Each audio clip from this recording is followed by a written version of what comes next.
One. This is the wrong tab. 3, 2, 1.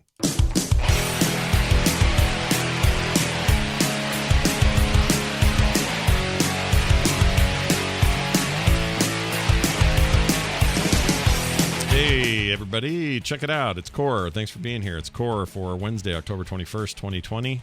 I'm Scott Johnson with Bo Schwartz and John Jagger. This is our video game show. We talk about the world of gaming, the industry, our behind-the-scenes thoughts on how stuff works, and so much more. So stick around for a good show we're about to have, and we're glad to have you here watching live or at home. It doesn't matter. We take you either way. All right. So Bo had an idea in our our Slack when we were kind of talking pre-show, I don't know, a few hours ago about what we were going to do tonight. And when I first saw it, I actually was like, oh, I don't want to go near that with a 10-foot pole because anytime politics comes up, I just sort of go, ugh, I don't want to have it on the show.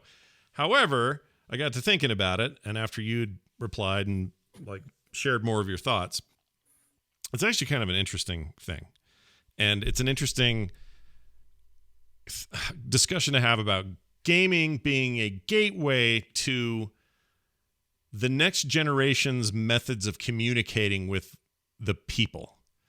By that I mean we are now going to, regardless of your political affiliation and regardless of what region or state or country you live in, you're going to participate in whatever processes you have to elect and or instate people who are going to be more and more savvy this direction, right? Because that's who we are. It's a little bit like, I don't know, if you voted for somebody in the 70s, they were probably more savvy on the space program than people from the 50s before we had any kind of meaningful space program. It's a kind of like that. People that understand the internet and memes and are fluent in the kinds of communication that happens on the internet. And they don't get stumbled up by how it works or what it is or, you know, any of that, which sometimes can affect policy and other things. So the reason that this came up is because Bo put a link in there regarding AOC playing Among Us with record viewership on Twitch. What was it? 400 and what thousand? By the way, sorry to interrupt you right there, but does everyone know who AOC is? Oh, sorry. I never say her name right. So I bet you they do. I bet most people do. Didn't, I would love to, if you wrote in and just raise your hand or something. But people, there are people listening who are either going, yeah, she's great, or oh my gosh, I hate her guts. That's what's happening right now. Yeah, and but the point is, we know a person by their initial. Like, how many people do you can say like, oh, AOC, and everyone knows who that is? So sure. I just, that's remarkable. That's all. I'm just pointing it out. Well, I'm trying to think of other people that have the 3 name. I mean, LBJ did. Yeah. Who else? FDR.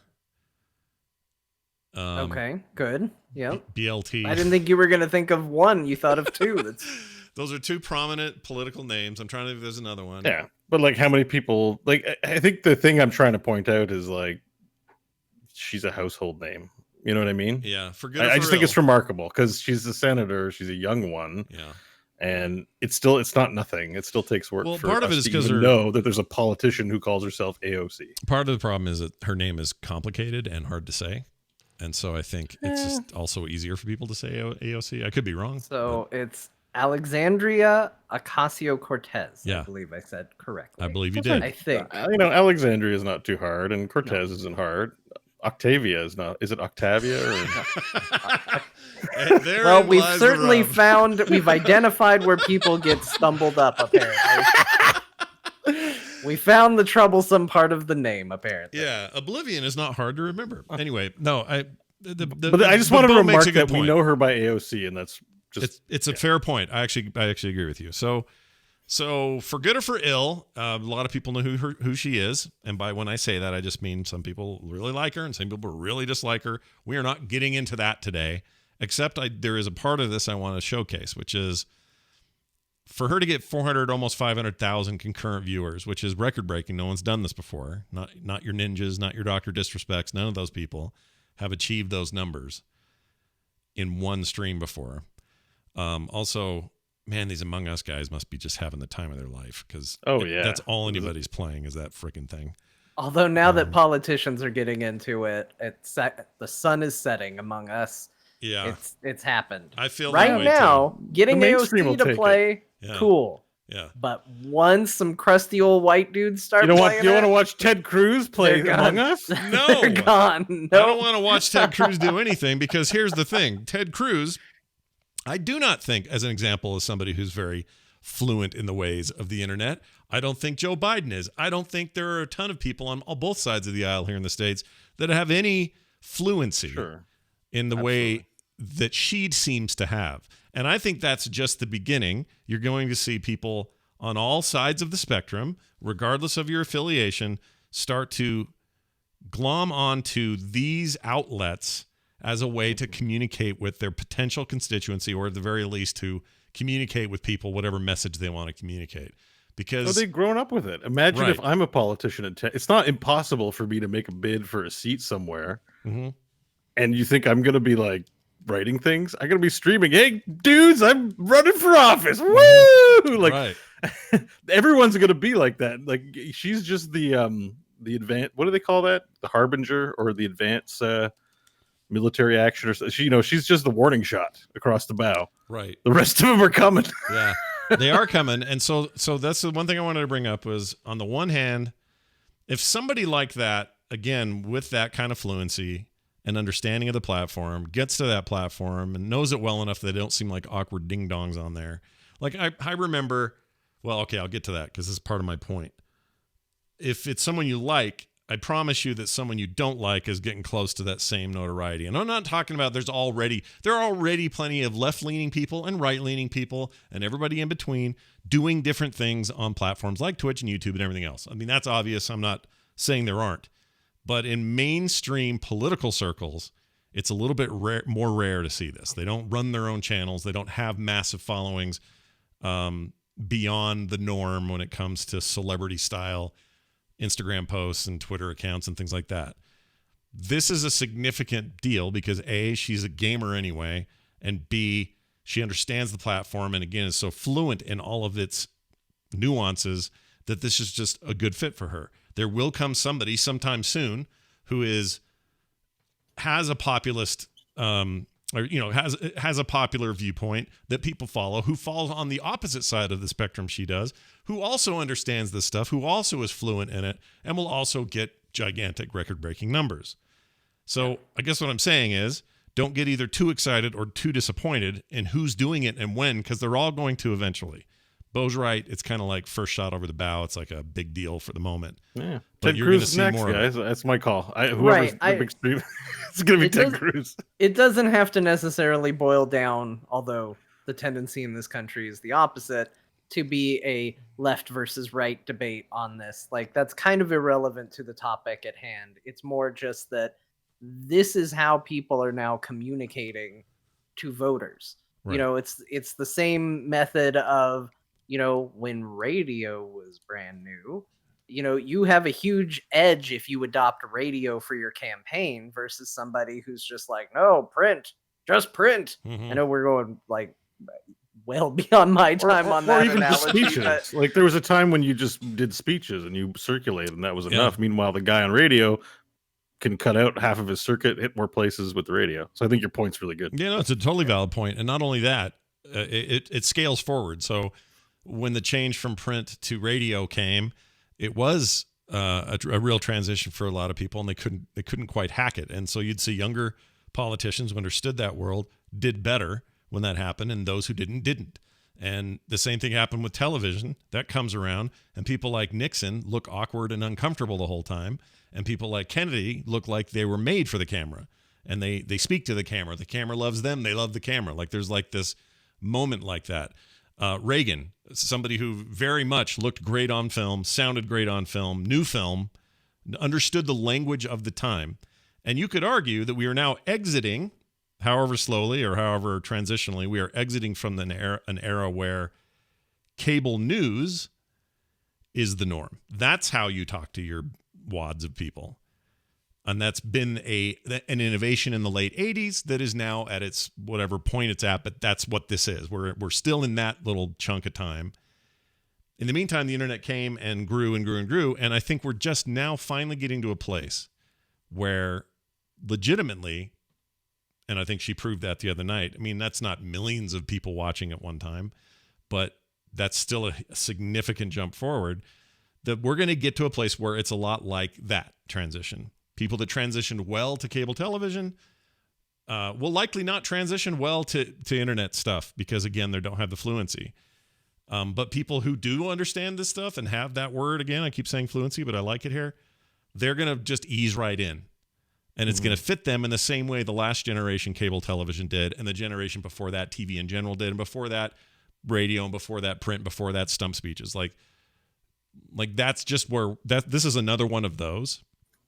The difference will be, we as denizens of the internet, and more specifically gamer culture folks, I think we tend to be very protective of what we have or what we perceive we have with all of this. And so the minute people come in and start putting all their mainstream mugs on everyone's coasters, it starts to feel like that starts to feel bad to us, because now it's no longer this unique place where the olds can't come. And even though a lot of us are aging through it, grew up with it, the first time I ever used the internet, I was 20, 21, 22 or whatever, and have been here every second of its maturation.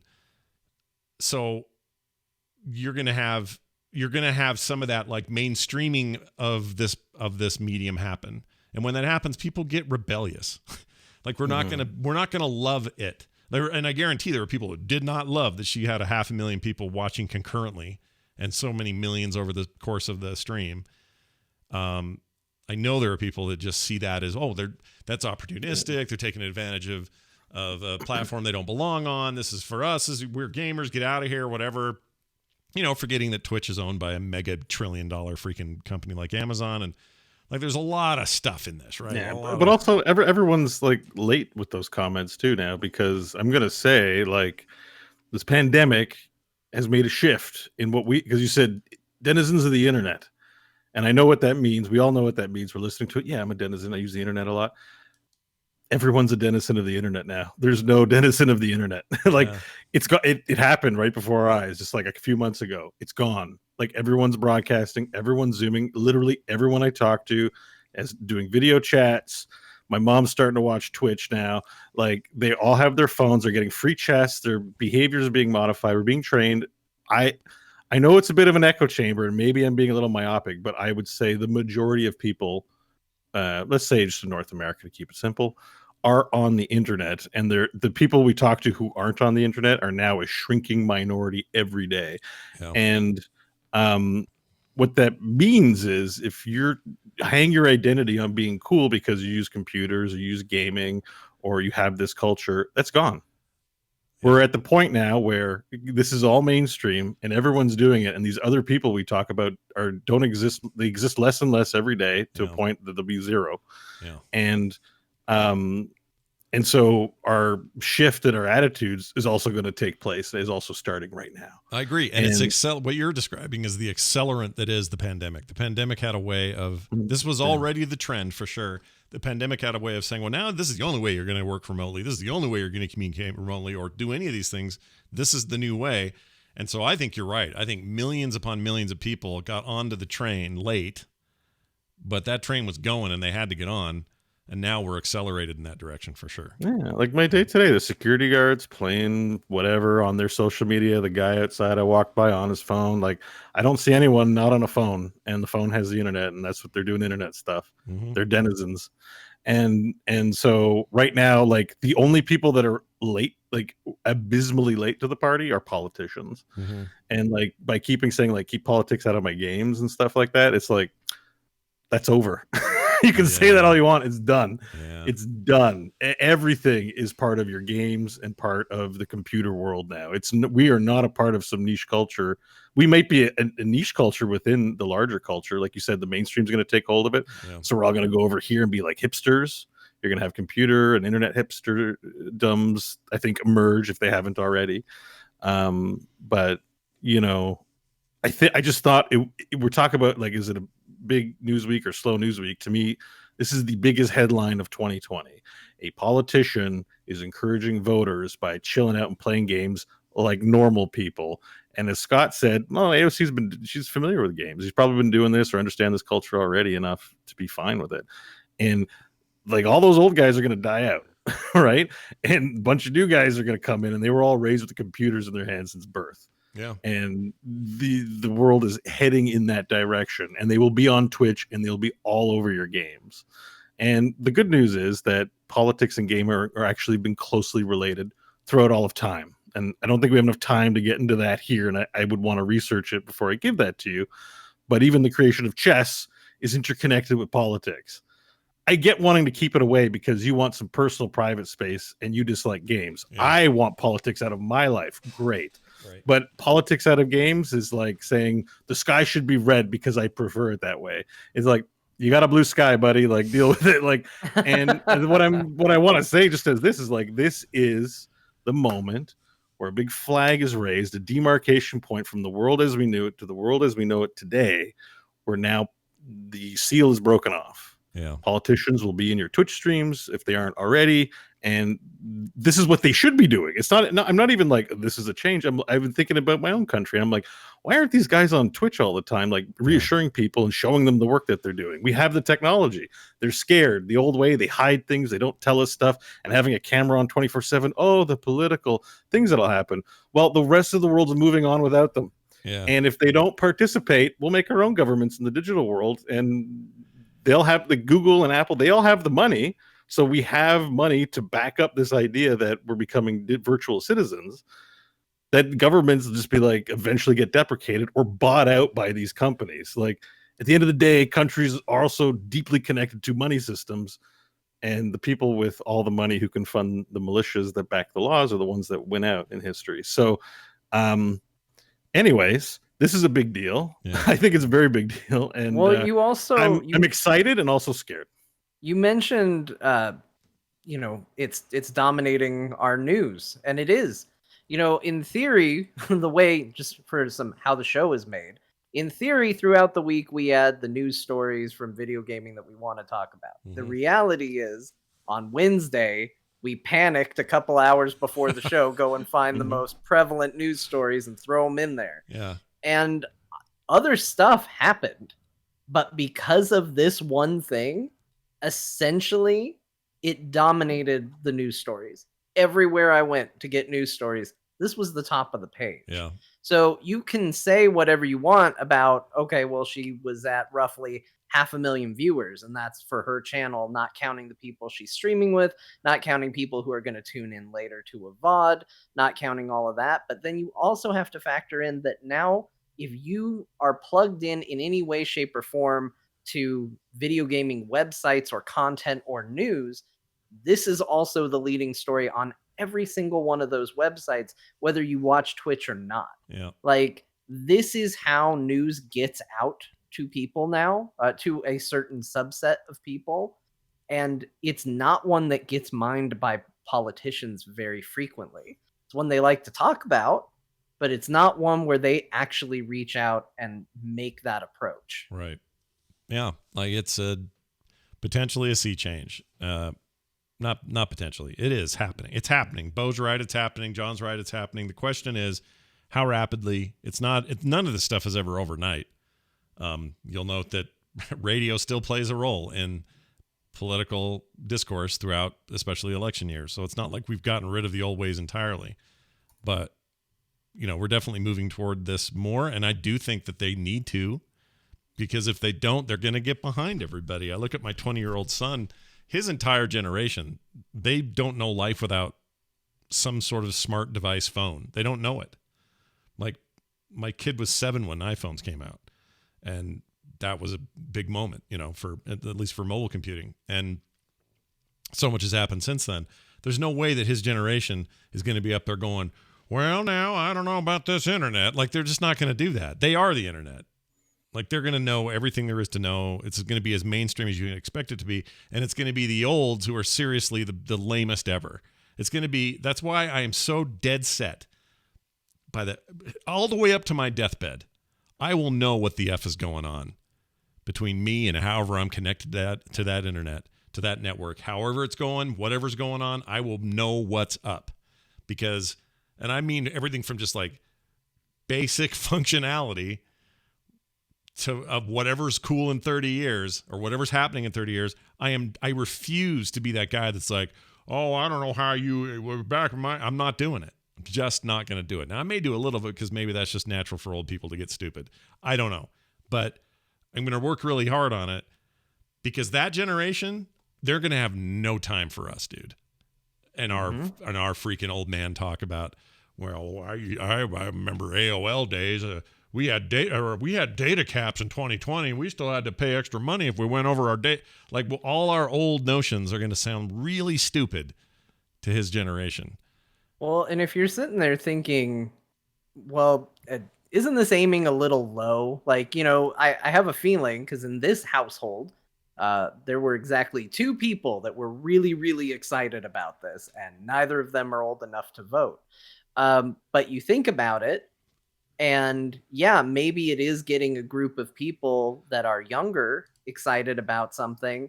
But now you have people who are about to make their own decisions about how they feel about politics and how they engage with politicians and how they feel about voting. And that's going to be coming up in the length of maybe a presidential term, maybe 2 presidential terms, and they're going to be making that decision. Yeah. We look at it now and we go, oh, they still got forever to go. But it's not that long in the grand scheme of things. And when all of a sudden that wave hits and that vote swings because of it, and we go, how did this happen? Well, it's because a whole bunch of kids saw somebody streaming on Twitch and thought, oh, that person's cool. I'm going to be interested in their politics. And guess what? Sometimes just being interested, especially nowadays where we have such a hard divide in where we get information and what that information gives us, if you're focusing on one side, that completely alters the information you get parsed and told, and that can change voting for your entire life. Yep. Yeah, you're not wrong about that. Also, somebody said via email to me earlier today, they said, well, I don't trust politics and everything's a strategy. I'm like, all right, well, go on.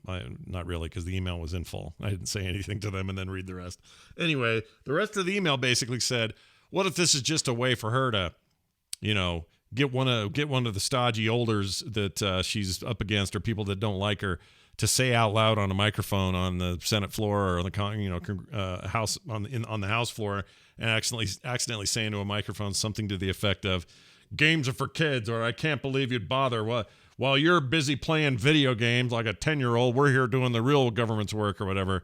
Like, how much does she just want one of those guys to say that? Because the minute one of those guys says that, guys or ladies says that, there will be a little bit of a backlash. Big or small, I don't know. They'll get shouted down by all the internet denizens, which right. is everyone now. So the only people that won't are people who have a political affiliation with that person and decide to throw logic out the window in order to align their values up with the party they choose to.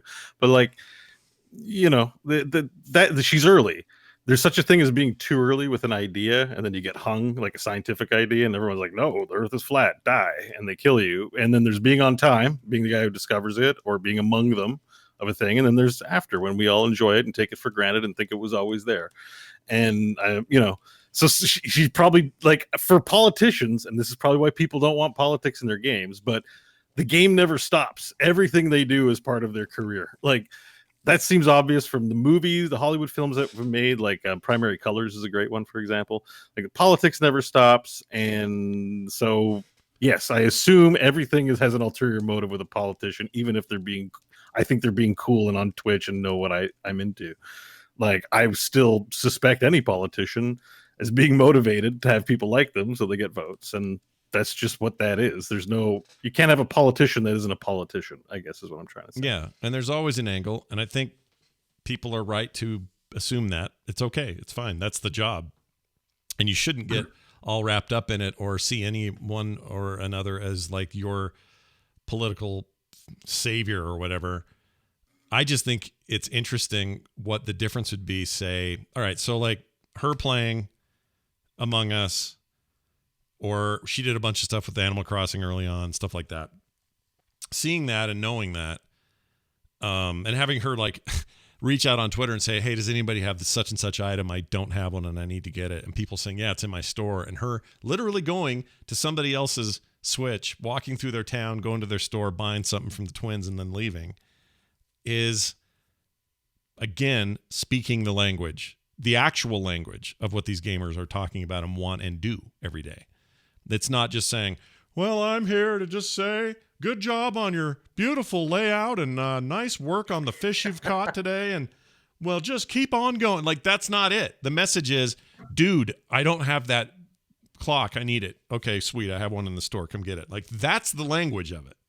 And she knows it. And she's good at it. You talk about all her angles you want, all her strategies you want, but she knows it. And I know that there will be people, some equivalent of her on the right, who could do the same thing, or maybe even is doing the same thing. I don't know. But if they are, that fluency is going to matter. And people's ability to connect with them is going to depend on that fluency. So I'm saying politicians will have to be better at it. Right. That's what I'm saying. Like, if all those shitty politicians who get away with stuff because there's no camera on them and they can convince the other shitty people in their workplace that they're worth being there, is not going to fly when you got a camera on you and people will decide for themselves just what you described. You can't, for example, it's like saying, okay, so back in the day on the nightly talk shows, that's where you found out if a presidential candidate and or sitting president had any sense of humor, okay? If they were funny at all, that's where you'd know. So it was like Letterman, Jon Stewart later, but kind of within that range, that's when you knew. So when George W. Bush would go on Letterman, he just wasn't funny. And no one around him was funny. Nothing about his appearance on there was funny. And it really struck me. I'm like, man, he's not funny. Like, there's nothing about him that isn't all uptight and weird in this context. That would be the same to me as saying, hey, Ted Cruz, the kids love video games. You should play Fortnite for 3 hours tonight on stream. Good Lord. Just imagine what that is. That's horrendous, because I don't believe he gives two shits about gaming on any other level other than, ooh, there's a demographic that might vote for me. Sweet. I'll go pretend like I know what I'm doing. And he won't. It's the same thing that people got mad at when Jay Moore would host BlizzCon. It's like, he doesn't know anything about these things he's talking about. This is that you're super just sus. Exactly. Yeah, it's very sus, Bo. Super very sus. So people are going to immediately jump and go, well, listen, you're being partisan and all that. I'll give you a obvious, because we're talking about AOC, I'll give you another Democratic example. Joe Biden has an Animal Crossing island. I have zero interest in going to Biden Island. I don't want to go there. I don't want to see it. I don't think it exists for me to go visit and hang out and have a good time. Yeah. I have zero interest in this, because to me, and yes, it would be naive to believe that there wasn't an ulterior motive to all this. But the ulterior motive is right there, to raise awareness in voting. That was the purpose. Is there deeper meaning? Sure. But for him, it just looks like I got to reach out to kids. So I got to do this Animal Crossing. Does he play it? Thing. Does he play Animal Crossing? Or does he think so? He set it up for him. I think if there's a 70-year-old politician who's into Animal Crossing, like that woman who's into Disgaea 2 that I showed that video, she has a whole YouTube channel dedicated to the Disgaea series, and she is like retirement age old, and she's like, I love this game. Here's an unboxing, like videos upon videos of her. I'm like, I listen to her. Of course, I'll watch this stuff because it's genuine. So if Biden is into Animal Crossing and he wants to hang out and talk about it, see, this is the difference. I'm all right as long as it's genuine, and that's the politician aspect. Right, that lady is genuine about it. In fact, she only exists in your consciousness and in your circles because she is genuine. That's the only reason you even know about her, and it's easy to see, and it's easy to suss out. Not suspect, but suss out. So that's all possible. When you hear Joe Biden has an island, my very first thought went, no, he doesn't. Joe Biden's people have an island, and they set it up, and he may hop in there while his assistant is moving shit around, but he's not doing any of it. I don't believe he would, because why would he? It's just not in his wheelhouse. Now, if you told me that Cortez did, I'd believe you, because I've seen it. And also, she strikes me as somebody who likes playing games just because they're fun. Now, you could still say, well, she's got lots of motives. I'm not saying she doesn't. What I'm saying is there are going to be people entering politics more and more and more, young like her, who actually love this stuff, who played Mortal Kombat every time it came out and loved it and knows every fatality still by heart. And they also want to help repair your healthcare system. Or they like ruin it. beheading people and they want to help people. Or hurt us. I don't know. Like whatever their special interests are. My point is the gaming aspect, just like people in your real life who are great, who are gamers, and some are wonderful human beings and some are utter dicks. That is not going to change. There's still going to be gamers either way, and they're going to come up through the ranks. The show's about video games. That's why we're focusing on this, because it's we're not talking about, the majority of society coming through gaming methods of communication in the future. I don't think that that's necessarily true. The internet, absolutely, but there's tons of aspects to that. One is gaming, and people like her and people who understand gaming, I get kind of excited when I know they know what they're doing. But when Joe Biden goes, I got this island, Hollywood Joe, check me out. I got the sunglasses on. Bullshit. But has he streamed himself playing it? Yeah, they did it the other day. They had a bunch of people going to their island. So a lot of people found it sus, and maybe it isn't sus. Maybe it's true, and he's got an uphill battle to eventually prove to people. But if it's just a promotional thing because the kids like it, we can all smell it. We all smell bullshit. We all know it. So that's not. There's not likely to be a lot of success in these scenarios you're describing, Scott, rightly, because they don't genuinely play video games. So we're all going to be like, they're just doing it to do it. But they'll give Amazon a lot of money or something, or Amazon will want something from them. So they'll be on your front page and getting promoted like they're amazing anyways.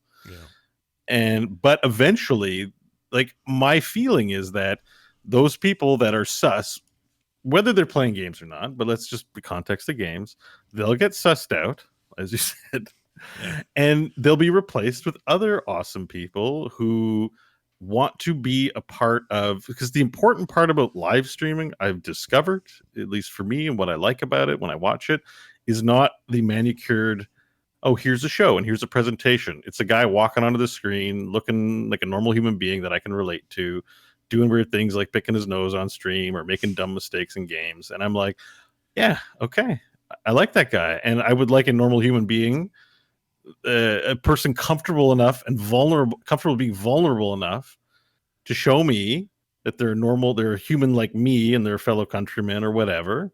And I can, because someone pointed out C-SPAN is the live stream of government. That's people at work. I want to get to know people.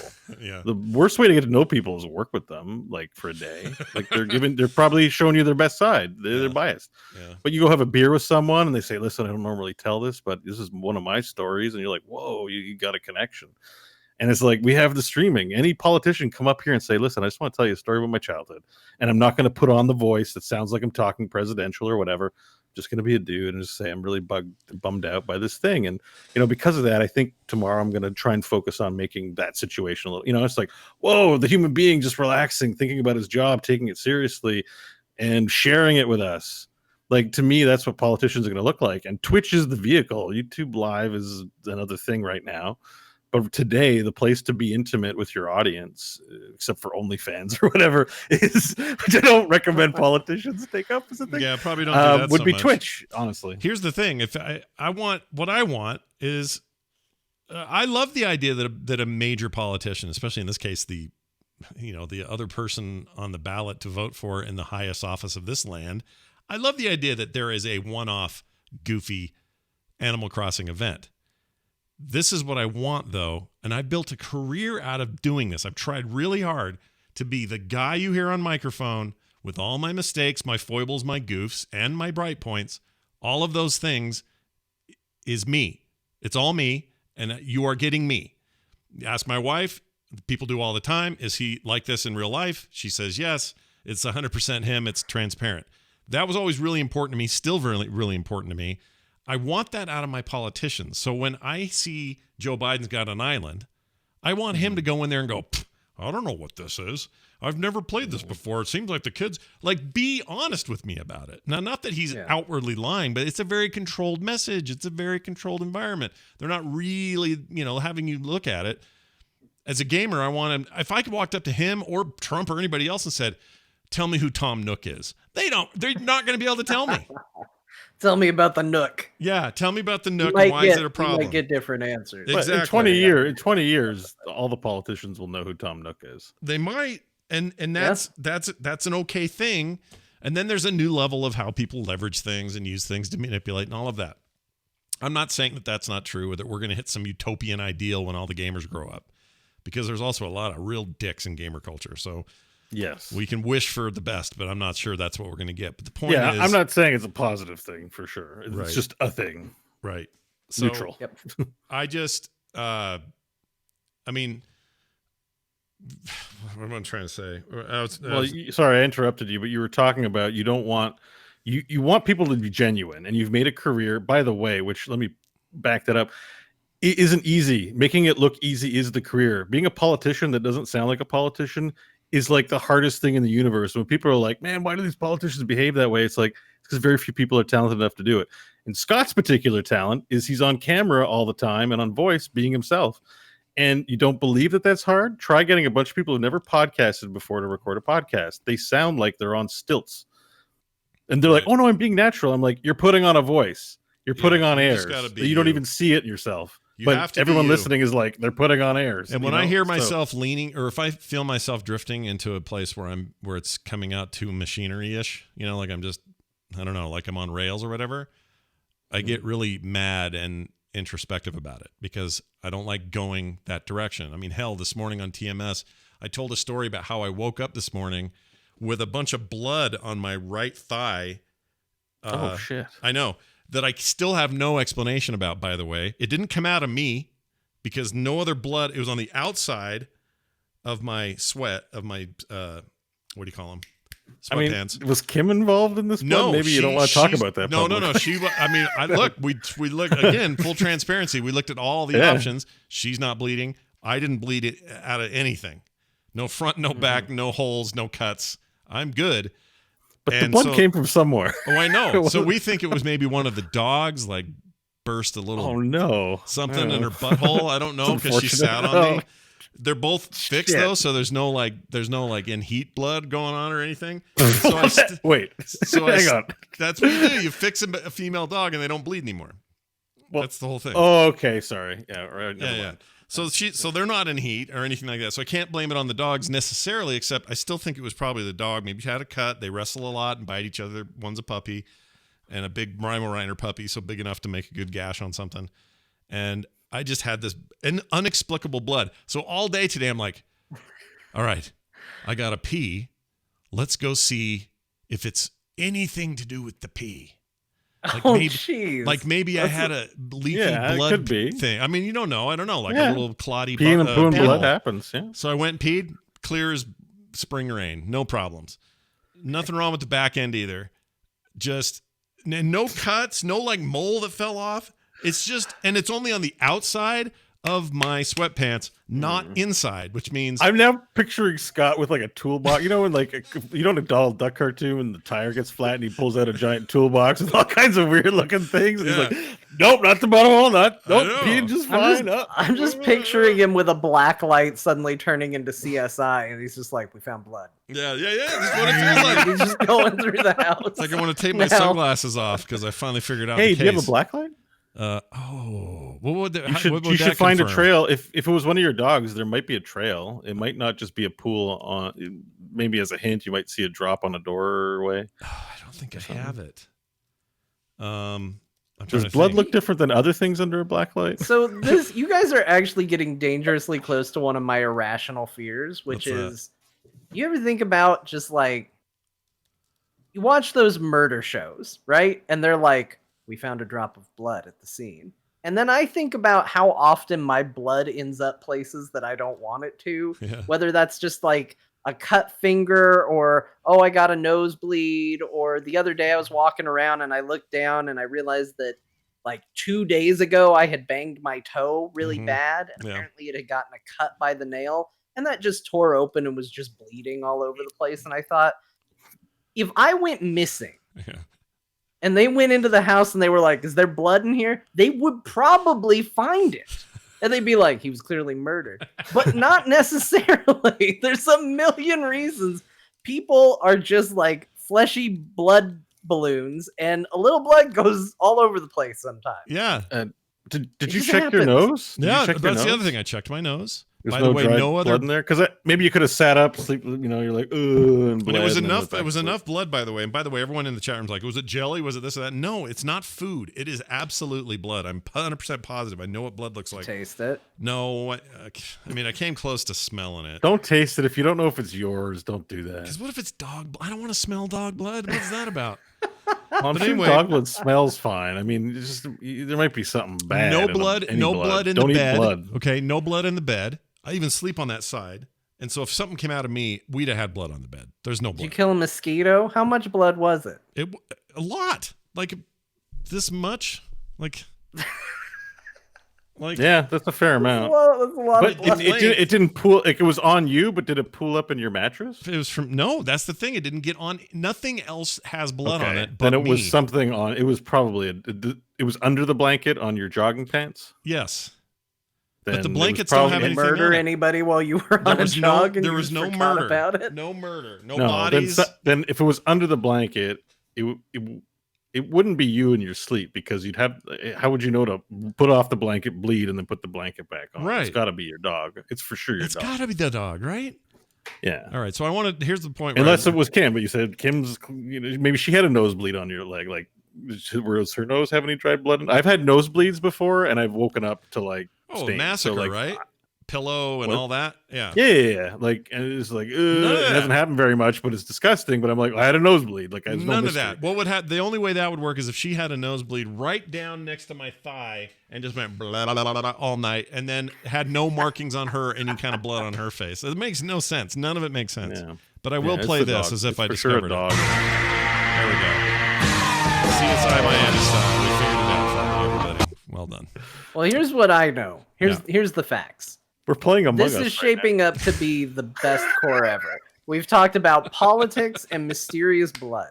now. And we're playing Among Topics Us right that now. are sure to just be the most inclusive, welcoming topics known to all. I guess Scott, what I. John sounds like he's a little sus right now. He's trying to change the topic and not acknowledging it. All I'm saying is, but my whole point of bringing up that story was, I look forward to a day when a politician farts on a microphone in an interview with 60 Minutes and is okay admitting it, is okay just saying, When a "Oh, politician acknowledges interrupt the him and make sure mysterious blood on the pants. Let's make sure to stop the sentence there. I think he nailed it with the first half. but just like fart in the thing and then have the lady go, oh, and have him go, oh, sorry, I had freaking beef bologna for dinner or whatever. Like, just own it. Own your farts. That's all I'm saying. Now that we're deep into this, and it's likely to never come up again on this show. Yeah. I have a weird thing that's been happening to me, a weird fixation. Go. Okay. Because I shouldn't bring this up. I mean, we don't. It's just sometimes, when you have those big entourages, like Trump's up there with all the doctors and all the people, and there's a big entourage. It happens in Canada too. Any political, when a bunch of politicians stand in front of you and you're like, Yeah. I'm always wondering, I'm like, so we know porn is the most popular thing on the internet, and we know a lot of people do it. And I'm always trying to figure out how many of those people are jacking off tonight. I'm just like, there's like 20 people, and not all of them are going to do it. But Ted Cruz did it. Like, didn't he tweet out something that was a porn thing? And we know this other guy, Tublerone Joe or whatever from the NBC did it. Just got busted for cranking and went out. And I'm like, oh, this is important. I've been thinking about this past year. I'm like, porn's so popular, yet no politicians ever do it. So I'm like, so I see the tableau of 20 people, and I'm like, I'm trying to picture them an hour from now. Like, how many are so stressed out and they finally get a break after an hour? They're cranking one off. Here's what I think. None of the women do, probably. I shouldn't say none. There's always no, they do for sure. Okay, Yeah. What I'm telling you right now is I do not think. Let's not perpetuate the myth that women don't. I don't think Nancy Pelosi right now is on freaking braziers looking at people. She's the worst one. Come on now. I'm not saying you don't know. She It's drives me secret. crazy, You but I don't guarantee know. she's not doing that right. You Okay. don't Laws of Especially probability. politicians, they're professional grifters. Let's go with the laws of probability. Ted Cruz. I'm trying to think of a lefty I want to throw under the bus here. Nancy Pelosi. No, besides her. But I want to use her. But AOC. let's say, okay. No, You think AOC's never been to Pornhub? No, I'm not saying that. What I'm saying is, if right this second, and if I was doing a probability test, who is the most likely right this second to be cracking one off to some porn out of those three people, it's Ted Cruz. Is the probability. Yeah, but I don't think because he's a guy. I think it's just because he's older and he has to go to bed soon. I think he's gross. It's because he's Ted Cruz. Hours right it's because he's Ted Cruz, right? It's because he's Ted Cruz. And he just looks like the kind of guy. He's creepy. He's creepy and he looks at people creepy, and I think he's constantly undressing everybody when he looks at them. That's what I think of Ted Cruz. But also, did you guys hear this? This new Sacha Baron Cohen sequel, the Borat sequel, they got Rudy Giuliani on a bed with an underage girl, like getting his hands down his pants and all this stuff. Like, dude, what the frick? What are you doing? What the frick? Like, wait. What did you say? Is there a new trailer? What did you say? No, there's a scene in this. It came out that in the new Borat movie, there is a clip of one of the characters getting Rudy into a hotel room, and he starts putting his hands down his pants and all of that before the movie. She's 15, and the whole no, thing, she isn't. She comes in 15. And says she's 15. Yeah, she's playing 15. Sorry, that's an important distinction. Yeah. But he thinks she is. She's just sort of leading him on. Haven't seen the scene yet, but I've seen pictures of it. At one point, Rudy's laying on the bed. What is he, 72, 3, whatever he is now? Rudy Giuliani and Mrs. D. Laying on the bed with his hand down his pants, and it looks, I mean, it's bad. I don't know if it ends his career, because the last 40 years have taught me that no one loses their career when really shitty things happen anymore. But still, Sacha Baron Cohen, what a great man. So my point honestly, is, who has a bravery? I'll admit, I have a bias. I admit, I have a bias about. I think there are a lot more dudes doing skeevy shit right this second than women are. I know that's not true. But masturbating isn't a skeevy thing. I'm not saying like masturbating that's what the whole. No. That's what the whole thing is about the guy losing his job. Yeah, and that's no. Rabbit hole. No. Hold on. Let me say this. That guy should not lose his job because he likes to masturbate. That guy should lose his job because he was masturbating at work. Also with a 15-year-old. He thought he was off the call, Scott. He thought he was off the call. It doesn't matter. He's on the hours. It's like if I'm at the office. All right. I'll see you guys in a minute. Heading back to the break room. I wouldn't come in there if I were you. Like, you're on the clock. I know it's all remote work. I know it's weird. But save your doodly deal till later in the day. Yeah, I agree with Scott. Because I don't care what he does with his free time. That's freaking great. No problem. But you whip that thing out in a call. He thinks... Everyone wants you to do it. Nobody wants to see it. That's the rules. these are the masturbation rules. Nobody wants to know. Nobody wants to hear it. Do it all you like. We're not going to vilify it anymore. But please, no one wants to see it, and no one wants a story about it. Also, just don't do it at work. Whether you're working remotely or not. Of masturbation independence. I've just repenned right there. I mean, that tubing guy, he should go home and jerk it every night to his heart's content. Don't care. Yes. Not a problem. Yeah. But you're in a Zoom call, which wasn't over. They had split out into groups. He just thought his camera was off. So he's still talking and doing whatever, and pulls out little Peter there to take him on a walk. And he deserves all the freaking dunking he's getting, because that's a work thing. Isn't that a point in the victory column on the pros and cons for politicians streaming? All those guys that can't help but have their pecker out every 5 minutes are not going to get very far anymore. They're going to get caught. I know it's Big Brother land, but at the same time, I'm okay with this. Yeah. I am okay with this. Yeah. And so I don't know. There's two things that are true. They're in conflict, but I believe them both to be equally of value. The fact that live streaming everything and Big Brother and all that is bad.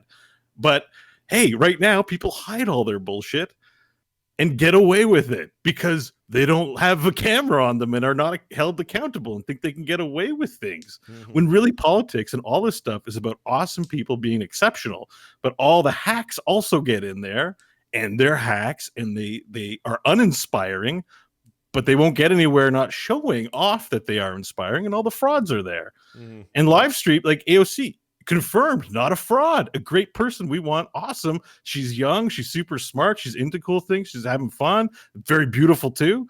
We want more like her. But the system we have now hides everything. So you see a politician for 10 minutes. Yes, I'm very awesome. Thank you for asking. We're going to drop bombs. And that's all you see. So you don't really never know them. Yeah, and you don't know why you should be inspired by them. And the fact is, having a camera on someone who's awesome, even in their worst moments, and you still like them, you were bonded to them for life. That's why all the great orators are still remembered, like the Frederick Douglasses and the Martin Luther Kings and all that, because they moved people and were doing what you do, Scott, being very real with them.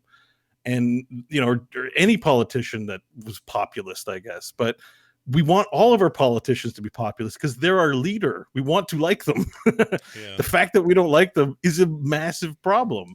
And if it takes live streaming for us to finally get to know people and make like informed opinions, but I like that person because I know them, and we have to parcel it out the way Kickstarter does. Like we have to crowdsource it so everyone gets to see a bit of them and form their own decisions and like that guy and hate that guy.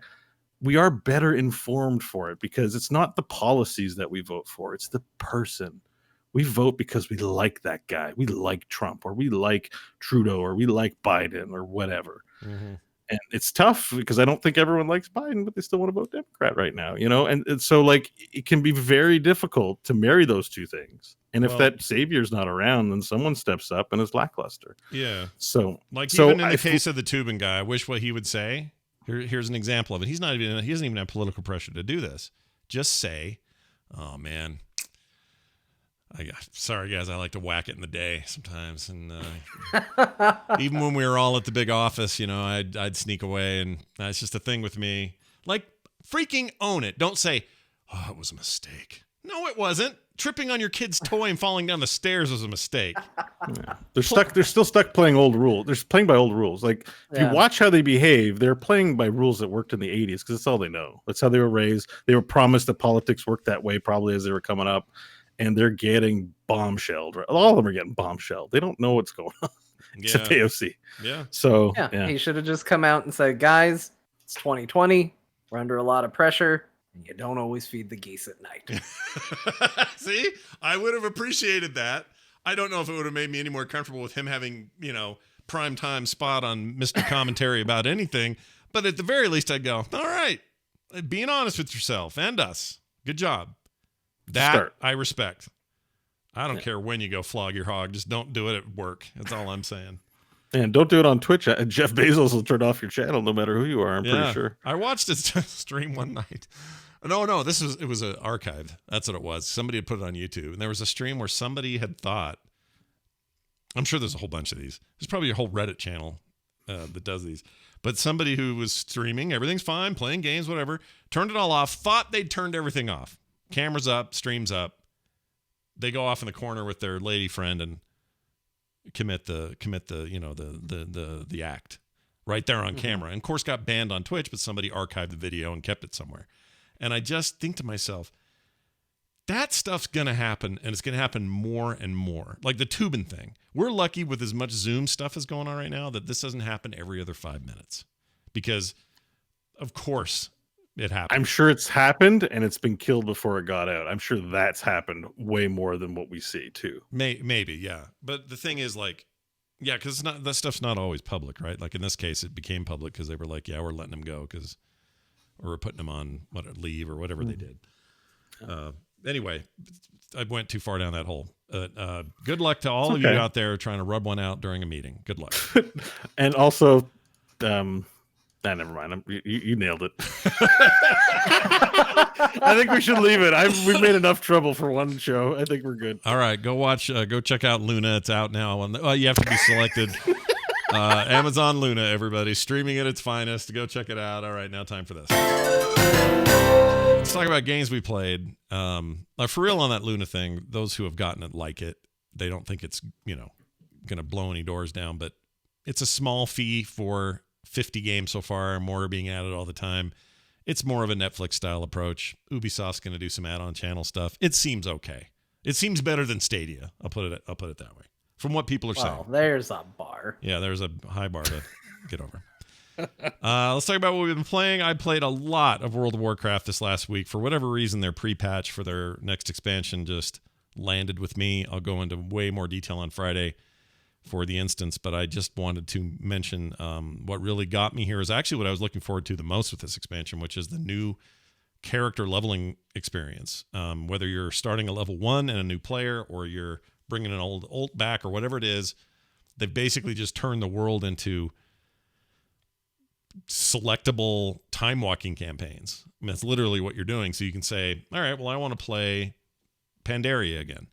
So you will play through Pandaria as your experience, and you'll make it all the way to 50 doing that. The new level cap of 50 before the expansion takes it to 60. And anyway, I decided to give all that stuff a try. Wanted to visit old stuff I haven't seen for, in some cases, 10 years or more. And did just that with multiple characters. I went from one max level character last week. Oh, that's not true. I have a demon hunter as well. I forgot about him. So I had 2. I've got 4 more now. And part of it is because it's very fast. Like, to do that in a week seems crazy, but it's very fast experience, but it feels really good.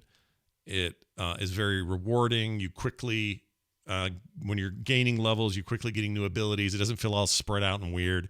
It just feels like a more cohesive leveling experience. And as a result, I'm just kind of all back in. Like, I can't get enough of it.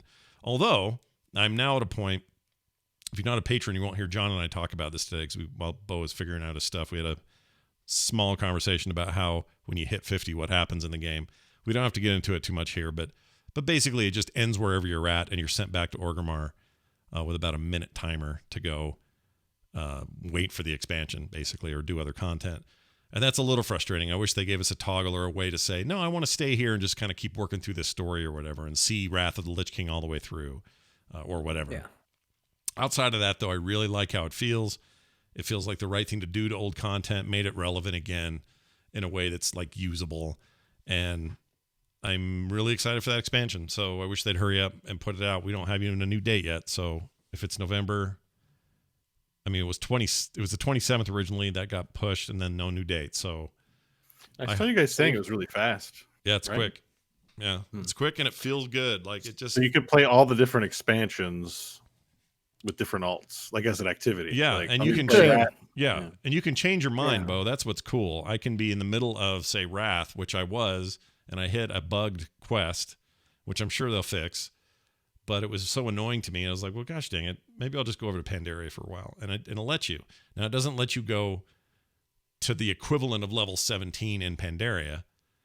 You start Pandaria at level 17 and work forward. But it lets you do that. And I could stop there if I wanted and go do, I don't know, Legion, and just run Legion if I wanted to. So it gives you this option to talk to Chromie in town and let her switch these timelines up. So Chromie's actually worth something in World of Warcraft, as opposed to Heroes, where she's pretty good. But in World of Warcraft, what a waste of space Chromie is. Except for this. This is really cool. You go talk to her and she does this thing for you. So anyway, having a blast. It's going great. Taking care of a few transmog things that I wanted to do. I really like the new starting area. I'm fully on board for this expansion. I'm more in than I thought I was going to be. So excited about that. And I played a bunch of the Solitaire Conspiracy, which I've talked about before, so I won't talk about in detail, but it is a fantastic cyberpunk-themed solitaire game that I just love playing. It's very, very I need to try that. I did wishlist it, but I forgot about it, so I'm glad you reminded me. I think it's still under $10. It's like $9.50 or whatever it is, US. And worth every penny.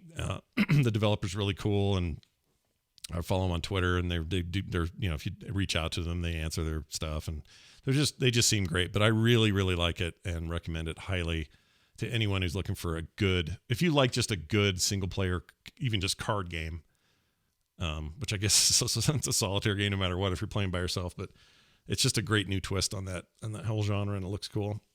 John, you are nearing the end of Hades. That doesn't mean you haven't beaten it, because you have many times. I have, although the game has, I believe, 3 endings, so I've seen 2 of them. Oh, all right. There is I don't know if it's a traditional ending, but there is a piece of content that you are definitely working towards that involves kind of what would be considered, I think, a completion level type event for the game. But there's still probably going to be stuff to do when I decide to put Hades down and walk away from it. But they have a little thing that kind of keeps track of things for you called the record of fates or prophecies or whatever. I'm down to only 4 left, so I'm really running out of stuff on that. I've built almost everything for restoring the underworld. I've got stuff built across the board there. I have maxed out the relationships with almost every character. I think I've got about 4 more there. And the true ending seems to be tied to getting your relationship status with all the gods of Olympus to maximum. So I am very nearly there. I've got, I think, 3 more to do. So what's this? I have questions. I have questions for you. I'm eager. First of all, because you're definitely, it seems like, at least on story, it feels like probably I've done more runs than you, but you seem more advanced on story than I am all the time. I'm at about 98 runs. I don't know how many. Oh, no, okay. You're not. I'm at 70 or 80 or something like that. Okay, so you are ahead of me. But when you say 3 endings, I've only gotten the 1 ending. With the ride. Okay, so that was what I would call the second ending. To me, I think the first time you beat it and you kind of realize what the game is, that's kind of an ending of sorts. Like you achieve the goal. Yeah. That's your first, like, just let me finish this. Crofton, who I bring up on the show, it took him like 50 runs. It took him so long. I was teasing him. I'm like, you haven't finished the game yet? 50 times? Really? No win? He finally did it though, but that's like feels like an ending because you try so much just to beat Dad once, and when you finally beat Dad, you're like, "Yes, this game, I beat it." And then I was like, "Oh, you've got to keep going. You're not done. You want credits? You got to keep working at it." So you count the credit screen as 2. Yes. And 3 is the same thing I think I'm working towards, which is that whole plot with the Olympian gods and how Mom and Dad are kind of. You're working with them to keep up appearances. Okay, cool. Yeah. Then we are relatively similar. The other question I forgot, was something that you brought up. Oh, do you know how to unlock the last tart tier of the Olympian gods? So it happens, but I don't know how I do it. It seems somewhat arbitrary because I needed it for quite a few, and I was like, I don't know what to do because I knew Aphrodite. I still had the last one locked, and I was like, feel like I pick her abilities pretty frequently, and I thought maybe it had something to do with the fate thing because I hadn't unlocked one of those. I unlocked that, had a couple more times where she was one of the boon options for me. I still didn't get it, and then out of nowhere I just took her boon at one point, and she was just like, "Hey, you're doing really great, keep going," and it just unlocked. So it's kind of random, I guess.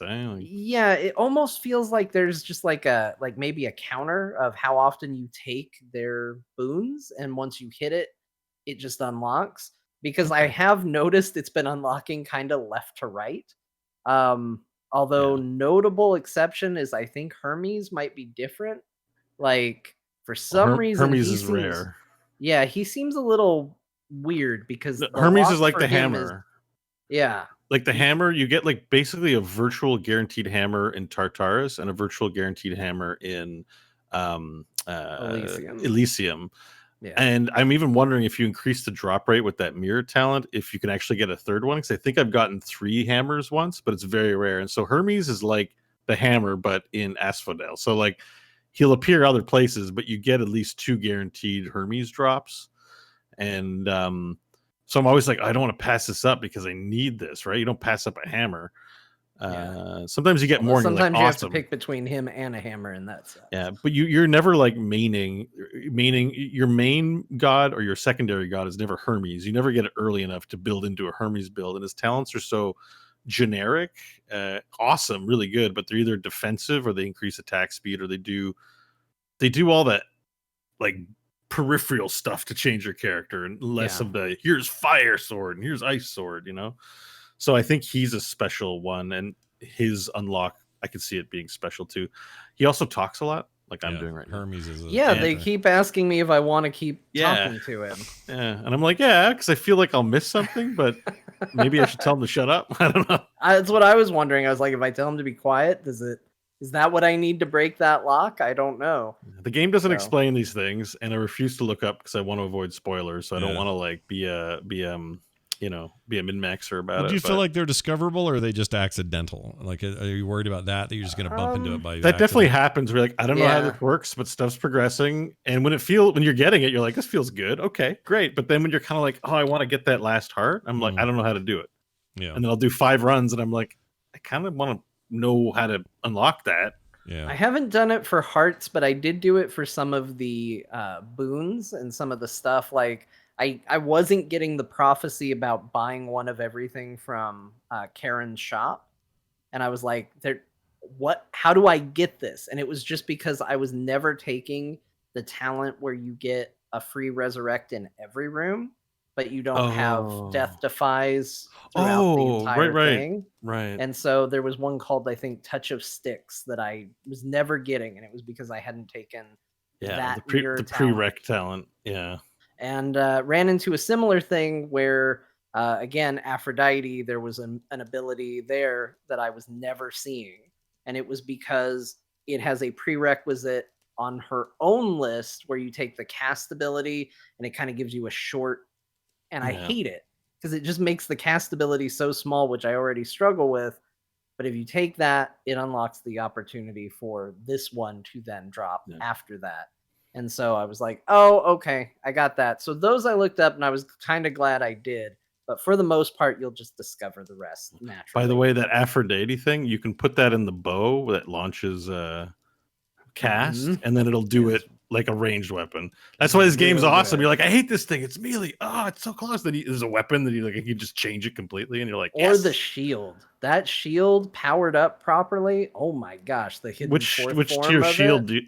Oh, the fourth form one. Oh, I haven't really figured out the fourth one. The third one I really like, but the fourth one I haven't. I have it, but I'm like, the build I did, it was like, this doesn't feel good. But probably I didn't pick the right things. So you have to build it kind of like the bow, because it's all about loading your cast into the shield charge. Yeah. And then having also the throw for it is really strong. So if you talent up your cast and you talent up your special, it'll be real strong.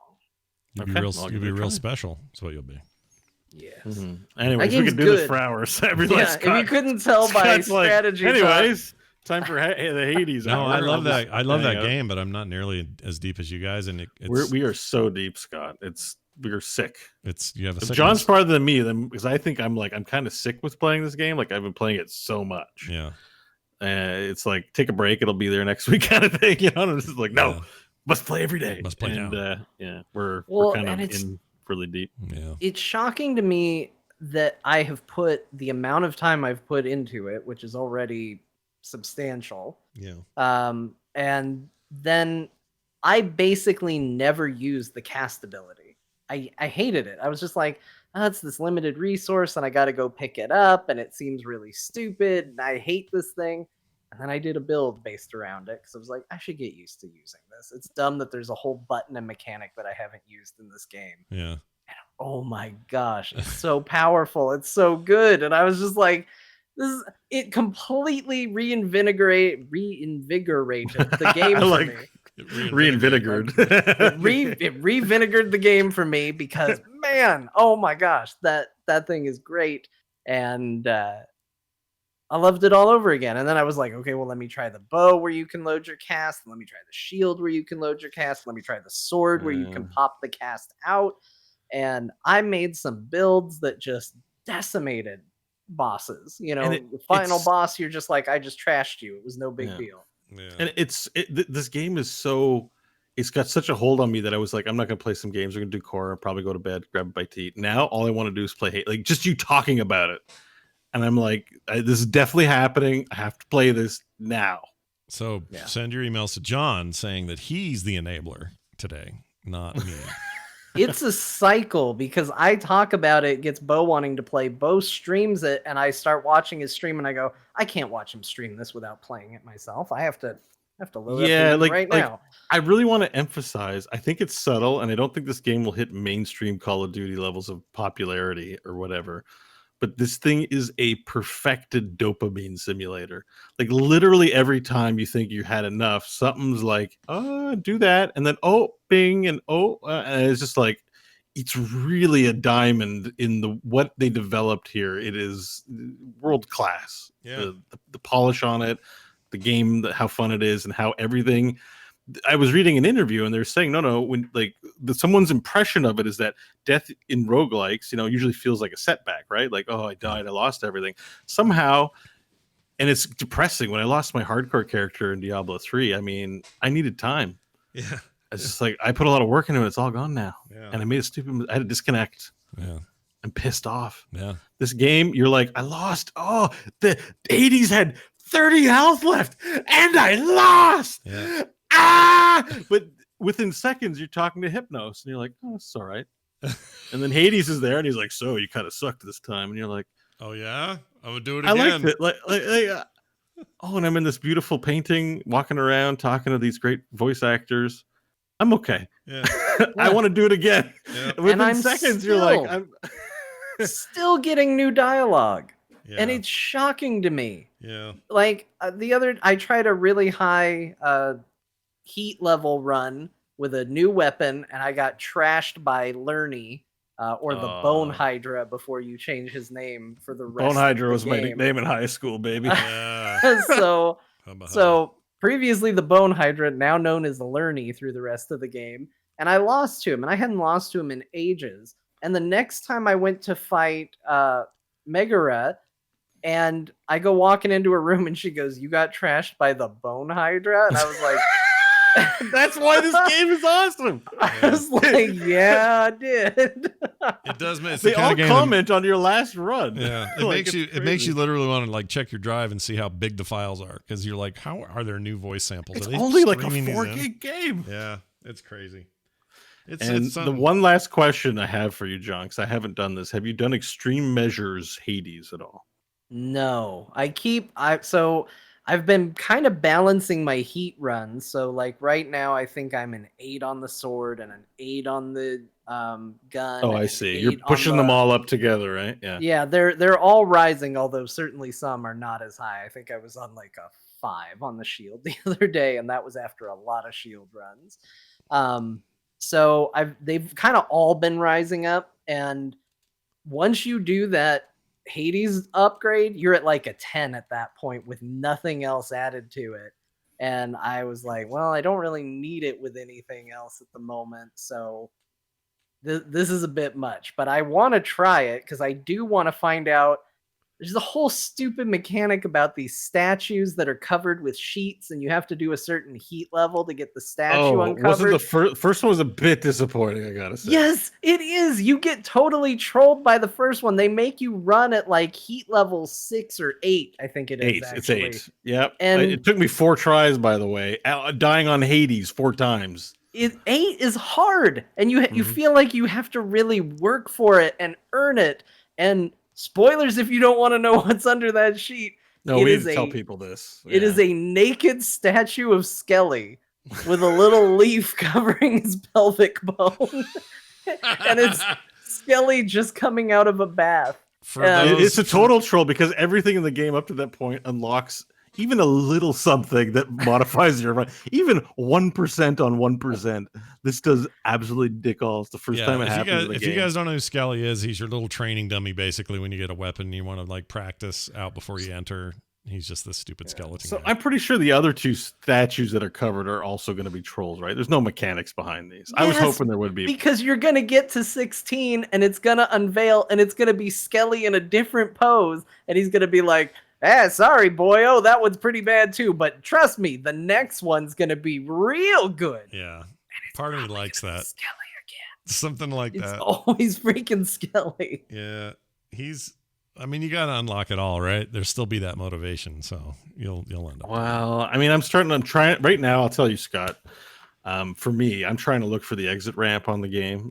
I think maybe this real ending that John and I are talking about might be a good opportunity. I don't think I want to do heat level 58 or 3 or what. Like, I think with this game, I'm going to have to make a decision. Like, I'm going to complete the whole sandwich, not just the little sandwich, but the big sandwich that's offered after. Yeah. But I think at that point, it's a good time to find the off ramp. Cyberpunk's coming. I want to play Banner Saga 3 and all that. Yeah. So I need to get off this treadmill. Yeah. So if those statues, and I'm looking it up now, because if those statues are just going to be statues, I'm going to pretend they're not there and not worry about it. If they're just I don't need that in my life, you know. Because the next one's 16, and I'm sure the one after that's probably 32 or something ridiculous. And they double. If it takes me 4 attempts to try, I'm looking at 120 more attempts playing this game. I'll be at it for a while. I have to be realistic about my time and make an adult decision. Well, let us know what you find out about naked Scully statues. That'll be fantastic. I will. John, I know you've been doing similar stuff in WoW. You're doing some D&D prepping at home? What's that like? What are you doing there?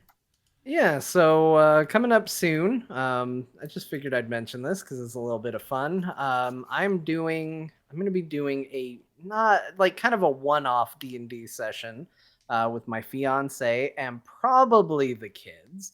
So it's a mixture of her wanting to kind of get into it and kind of try it, me wanting to kind of do a proper DM session with, table and a dungeon and a map and more traditional than what we've done on There Will Be Dungeons, because I don't know how to use all the tools that Bo uses, so mine's just been like, use your imagination, you'll get by. So I want to do something a little more official, and at the same time, Kyle Ferguson, he's been doing his show DM Gives Inspiration. He created this whole encounter that he wanted us to review, and I thought, well, this is the perfect time. I'm going to create a little campaign based around this dungeon and encounter. I'm going to let her go in, and I'm also going to do some custom rules so that the kids can interact if they want to. Right. Because I kind of know deep down that if I tell the kids, hey guys, we're going to play D&D, get in here, you're going to make characters and all of that, and then they get disinterested and wander off, I'm just going to get mad. Yeah. So I figure I'll kind of create my own rules for them. They'll sort of be like summons. They can come in and assist and mess with the world at their will, and if they want to go play Roblox or something else, they got the ability to do that, and they can do that instead too.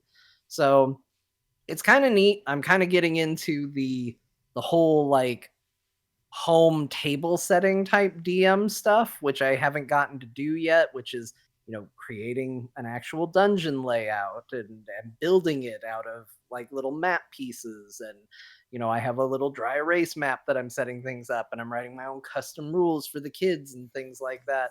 So that's very exciting. I'm spending a lot of time doing that, and it's got me all in and excited about D&D. That's great. That's very cool. I want to hear how that pans out for you. It's different to cater it to like a younger audience, and there's going to be its own challenges, but it sounds like fun. I think you'll have a blast. Excellent. Well, there's what we've been playing. We do have a quick email. That's a good question. This came to us at talktothecore@gmail.com. That's talktothecore@gmail.com. Thanks for all your emails, everybody. We've been getting a ton of them. Here's one from Sir Ice Cream. It's a great name. EA recently confirmed that the new Star Wars Squadrons game will not be getting any post-launch content. I said that with contempt, even though I don't know if that's how he meant it.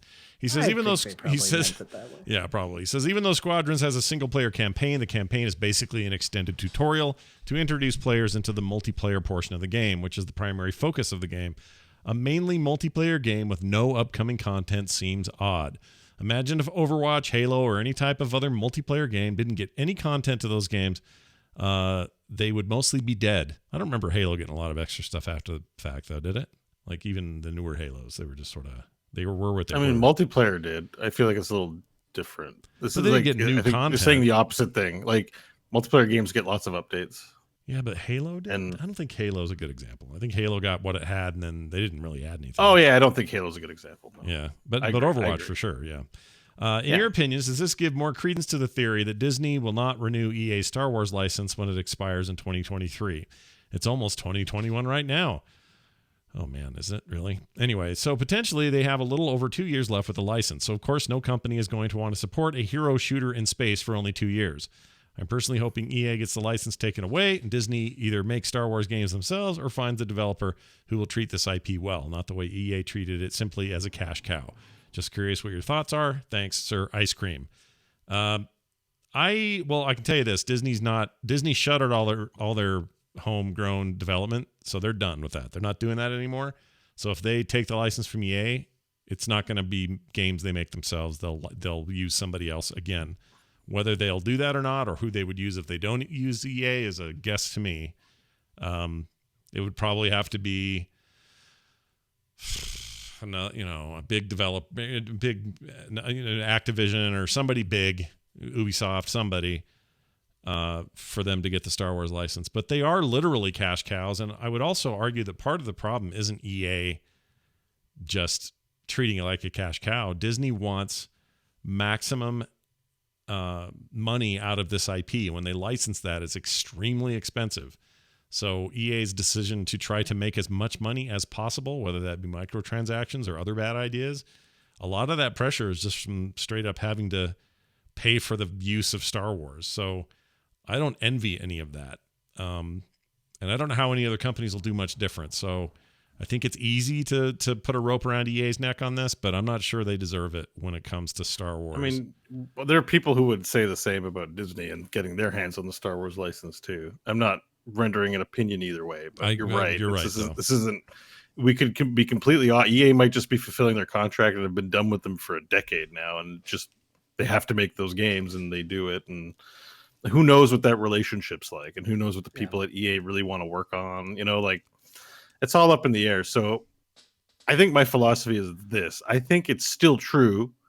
There was a time when it was true that like commercially licensed games were just worse than games built from the ground up. Yeah. And there are exceptions, but I think a lot of, like we like TIE Fighter, but like we have a nostalgic memory for it, and there's no promise that they're going to capture that with any Star Wars thing again ever in the future. So I don't know. I don't personally put a lot of hope that a licensed game will ever be good, or any hope that the support will be good, or in the long term it will be good, because it's a secondary tier product on their food chain, right? Like Star Wars movies is like our number one, and whatever merchandising that they have control over is number two, and then their partnerships are like third or fourth tier in terms of priority on quality of content, just corporately. Just makes sense. Right. And you see that reflected in a lot of products and a lot of creative things.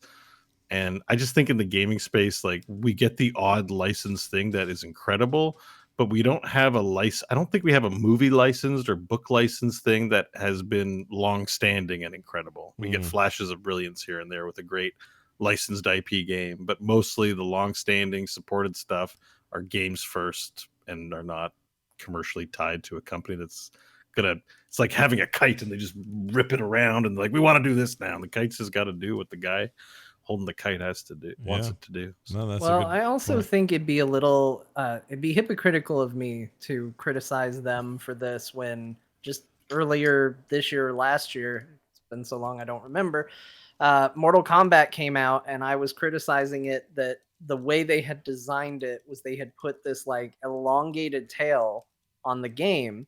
And while I had loved the game and I really liked that story and I really liked the ideas behind the crypt, but they wanted you to just keep playing and playing and playing and playing ongoing over a period of time. And I said then on this show, not every game has to be a service game. I kind of sometimes just want a game to come out and this is the content and enjoy it for the window that it's popular and it's going to go, and then move on with your life and play something else. Yeah. Or if you love it so much, you can stick with it. And I'll tell you, if enough people did that, and if enough people do that with Star Wars Squadrons, somebody will come back and make some support for that game. We live in a world where Among Us 2 got canceled because so many people were playing Among Us 1.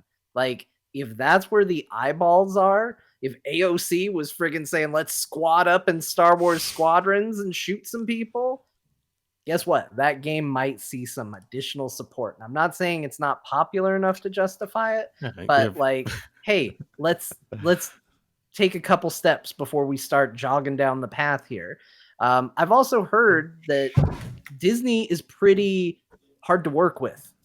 Like the Battlefront people said that they were very restricted on what they could do in regards to skins and what they could do as far as like lightsaber colors and things like that. And they wanted to put all this customization in there, and Disney said no. Yeah. So yeah, they're stringent on it. Like that's part of the reason those three movies are so benign. They're just so careful and by the numbers.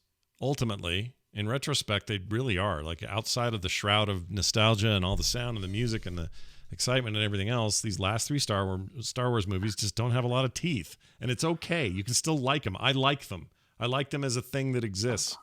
But I don't like them like I like Mandalorian, because Mandalorian takes weird risks. Like it's a different kind of approach, and I don't know why they're getting away with it. And the movies felt so restrained. But it's a hard property for anybody to feel like they can just be free and open with and do interesting and weird things. They just don't have the option. The most exciting Star Wars game in development was canceled. I wanted that. What was it called? It had a number in it, and it was all about like sort of a seedy underworld. Star Wars Fury Road. Yeah. What was it? 1313 or something like that? Yeah, and it was all like, it's the dirty underbelly and all the organized crime and all that. Like that sounded so interesting to me, and they freaking canned it, probably because, well, I don't know that this adheres to our vision of Star Wars as a family. Like, F off, just make a game that's good. And I'm sure that stuff gets faced every day by these licensees. So, but by the way, this conversation triggered a really horrifying thought. By the way, all of the conversation today, but this one in particular connected to the last one. Okay, because we're talking about companies that are just here to make money and blah blah blah and all that. We were talking about AOC playing Squadrons. Yeah, and I was like, oh shit, there's going to be an AOC skin pack, because like if AOC played Squadrons, they could make a Jedi AOC, right, and really get in bed with the politician. They won't though, because it's too partisan. Like today it's too partisan. We're early. Yeah. Everyone going like it'll never happen is stupid. It's like, talk to me in 10 or 20 years when everyone's online. Like, like I don't think it's ridiculous. I think it's just inevitable. No, I actually agree. I mean, we are in a world, again, not to take it back to Biden Island, but we could get like campaign signs in Animal Crossing for him. Now, it wasn't something that Nintendo said, here's our officially sponsored Biden signs for your island, but you could get those things. We are you can stone's make them throw too. away from Bo's future. But you can make anything. I totally see someone doing the flag in my town is Nicolas Cage making a face. Like, no, and I agree with you. I'm just saying we're halfway there. Yeah. It's not that hard to see somebody going, we're going to take the rest of the steps. The money, the attention, the support, and the news it's going to generate, we're going to take those next couple of steps. Probably true. I think you're probably right. I mean, that's what they do with every other form of media. Why not video games? It's time. Yeah. And I know, don't send me your emails going, there's been advertising in games since I remember playing Burnout Paradise, and there were giant billboards for dildos or whatever. I don't know what they were. Yep. I remember those too. Whatever it was. I don't remember they were advertising, but I remember it pissed a lot of people off. So, gaming. You're listening to Crash FM. Crash through all the dildo billboards to earn a big boost. He's not in there anymore. It's some lady now. It bugs me. I like ladies, but I thought he's DJ still in there. No, sometimes he's not always in there. Yeah, but remember he used to be everything in there. Now he's not. He's like little bits. But even the opener used to be him going, "I'm DJ Atomicon or Tomachan or Tron or whatever, and here's this game with the stuff to do in it." And then he'd show you the whole tutorial opener. Now it's a lady going, "Hey there, driver. I'm a lady who's not that guy. Let's go do stuff." I think Scott should do the voice now. It's pretty good. I'm a lady. Go do the thing. You can trust me because I'm a lady. Not that guy. All right. You guys want to hear a mashup? We got to play it. Oh, yeah. Jamie sent this. It's great. Here it is. It's a bonus mashup. Not really a bonus. It's just a weekly mashup, and it's called a core mashup Botox, but spelled with your name. Botox. All right. That's great. Here we go. Enjoy. I think Scott's inviting me to go hard and to go in. Okay, so here's my quick take. Then go hard. Okay. This is about penises and whether mine is truly a micro or a macro penis.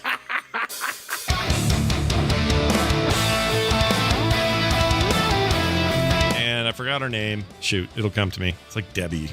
But it's not. Ruby, Flibby, Brittany. Flabby, Brittany, Flabby, Brittany. That's Stella? it. Stella, that's it. Imperialis Cerealius, or whatever the hell it's called. That's not it. No, Universalis. Universalis Europeanus. Yeah. That's the one. You got it. Something like that. Let me tell you a story I heard one time about a rock and 3 bugs. Or someone in our chat room this morning called it semi-truck, which that's not right. The semi-truck. Yeah. When your truck is only halfway there. Yeah, it's a half boner. Hello? Like, someone said half boner? Half boner? I was like, what's the tactful way Scott is going to continue this? And I like, you just leaned it. Yeah, I went straight in. Oh, no. He's dead. If I want a 30-80 on trade, it's sexual favors for me. That's it. That's all Really? I got. You get that much? No, that's the only option I can resort to. I mean, I traded sexual favors, and all I got was All I got was chlamydia. Got a GTX 240. I got GeForce chlamydia. Yeah.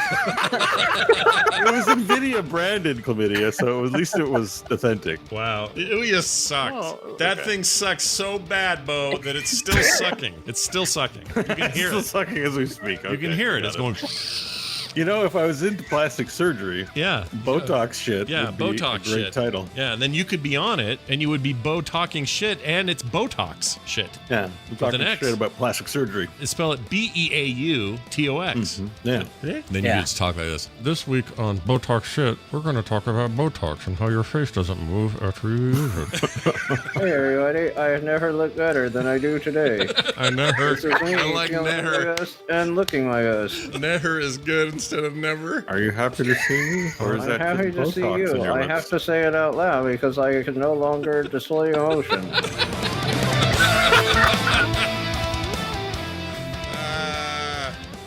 That was pretty good. Those are great.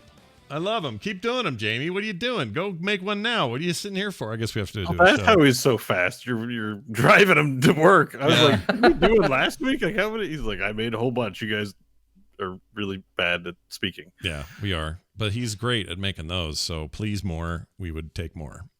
Turns out there's plenty to mine when your show's about politics, blood, and masturbation. Turns out those three things will get you where you want to go. Speaking of which, if you like this show, no matter what we're talking about, bloody pants, politics. We don't really do politics. Hades. We did talk about Hades today. There was a video We game did. here. We talked about Hades, talked about World of Warcraft. There wasn't a lot of video game news, but hey, Luna, available now. Go. No, it's not. You can't get it unless you're invited. Anyway, we want you to go to our website over there at patreon.com/core show, patreon.com/core show. Support this show. Help us out. Keep the lights on. We appreciate your support. We have lots of ways to benefit you if you do that. Just go read about them at patreon.com/core show. We are at frogpants.com/core. And send us those emails. Talk to the core at gmail.com. On Twitter, find us at Bo Schwartz for Bo. John is at John_Jagger. John with only an N, no H. Because who needs that extra letter when you just don't need it?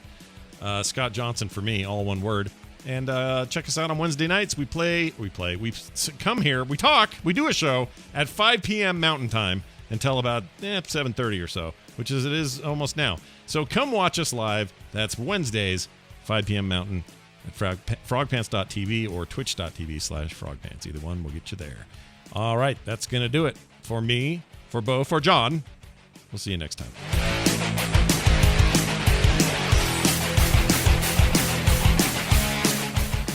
This show is part of the Frog Pants Network. Frog Pants Network. Get more shows like this at frogpants.com. Oh, why'd that play? It's the baby with his